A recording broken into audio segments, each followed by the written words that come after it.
فضلا وليس أمرا ادعمونا بلايك للفيديو واشتراك. المباراة الثالثة للخضر بلباسهم الأبيض المخطط بالأخضر بقيادة القائد رياض محرز أبطال إفريقيا في المواجهة الثالثة في تصفيات كأس إفريقيا المقررة في الكاميرون في الشتاء القادم في سنة بداية 2022. هذه البطولة التي تم تأجيلها بقيادة جمال بالماضي بتغييرات طفيفة على مستوى التشكيلة بسبب غيرات له، سيكون مكلف بمراقبة رياض محرز. هاديبي رفقة لونغا في وسط الميدان الدفاع، موديمو مع ماكامبا لاعب نادي زيمبابوي. كرة مرفوعة، الدفاع في التغطية صعبة خطيرة، ورئيس أول بالإصابة. ياسين يدخل في أول كرة، ما عنده الكرة الآن، يلعب بينية يبحث عن كيفه أمام المنتخب الجزائري في مباراة اليوم. في الوسط ياسين يسترجع الكرة، استلمها سفيان، التسديدة من سفيان فيغولي ولكنها بعيدة، راحت ضربة مرمى. سفيان لاعب نادي غالاتا سراي، واحد من أقدم اللاعبين في تشكيلة المنتخب الجزائري، 64 مباراة دولية. امام رياض يدخل سفيان حليمية، الكرة التوزيعة بعيدة كثير وسهلة لحارس هو الجول ياسين لرياض، رياض على الجهة اليمنى، رياض لسفيان،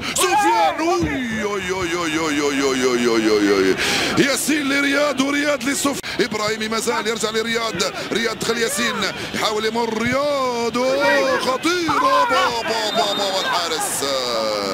ان شاء الله فقط مرحله وتمر، خاصه وانه المرحله اللي الارتقاء كبير ورائع جدا من بغداد هنا من امام الحارس الذي صد هذه الكره. كره رائعه في القائمه الثانيه من هنالك، والتغطيه ماكومبا. موسونا في تنفيذ هذه المخالفه، حذري من الكرات المرفوعه، حذري صعبة. كرة أخرى خروج نوعا ما غير موفق هنا من الحارس الرئيس وهاب مبولحي. كاديويري كاد يباغت مبولحي في الكرات الداخلة، هكذا كم هي صعبة وخطيرة. يا رايس سقط في وقت لم يكن بالإمكان أن تسقط.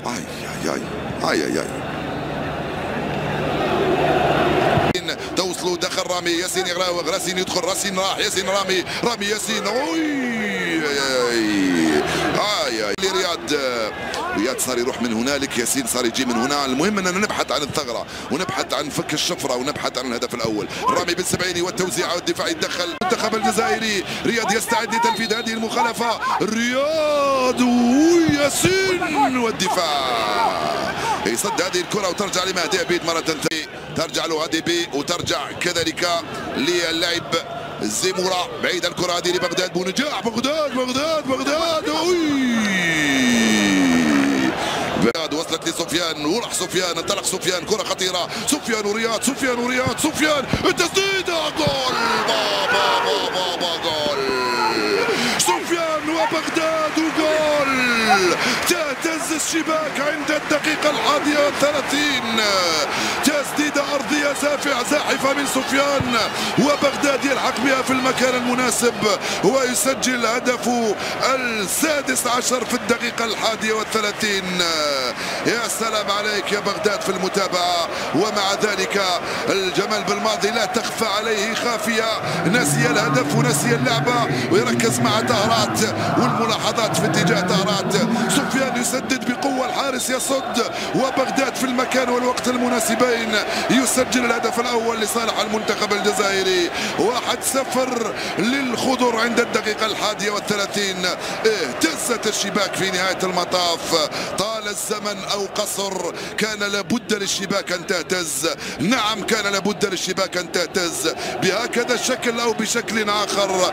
الصبر يولد هكذا، يفتح الشباك، نعم يفتح الشباك ويفتح الشهية للمنتخب الجزائري بعد هذا الهدف الأول الذي سيغير المنتخب الجزائري. اسماعيل بن ناصر، كرة صعبة، الدفاع مرت بين الرؤوس وراحت ضربة مرمى. رياض مازال، رياض يدخل، رياض عنده الكرة الآن، رياض وحليمي يفتح له الطريق، رياض والتوزيع الرصية، جول،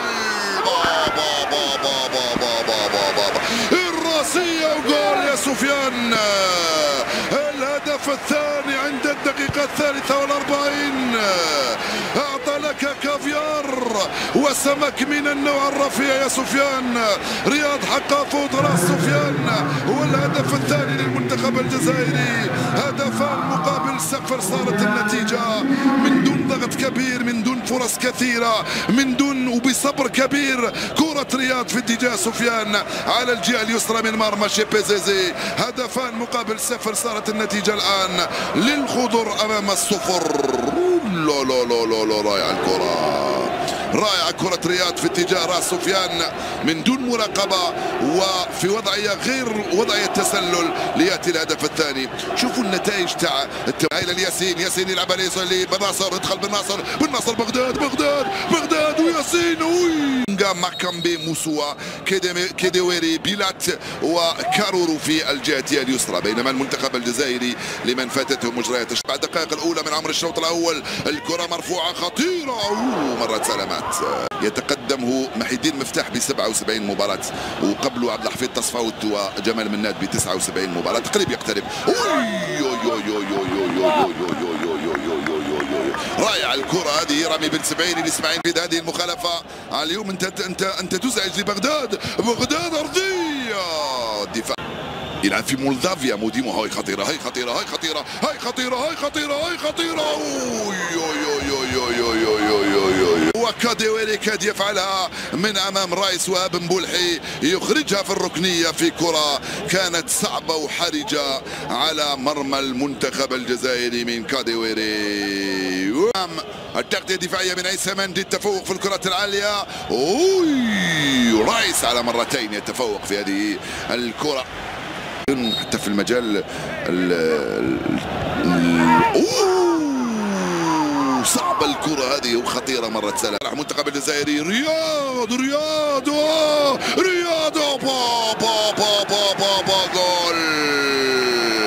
حتى في أسوأ أحوالك يا رياض دخل فمرر، عادت فتوغل، راوغ فسجل الهدف الثالث للمنتخب الجزائري من رياض محرز بإبداع وبروعة. يا سلام. 3-0 صارت النتيجة.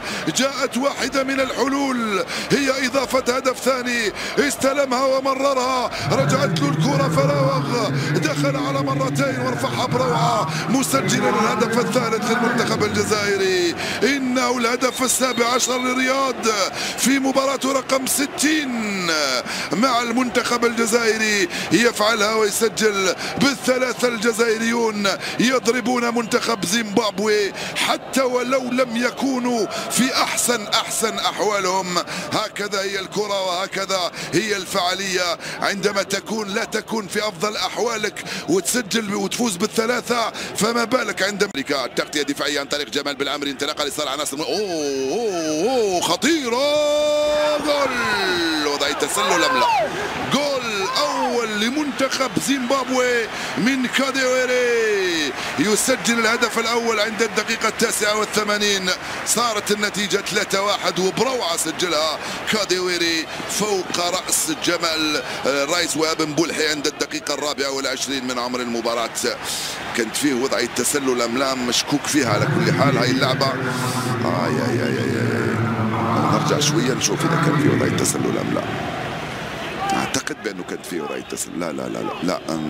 لا مش هنا، أنا كنت فاكر بأنه الثاني. أعتقد بأنه كان فيه وضعية تسلل كاديويري.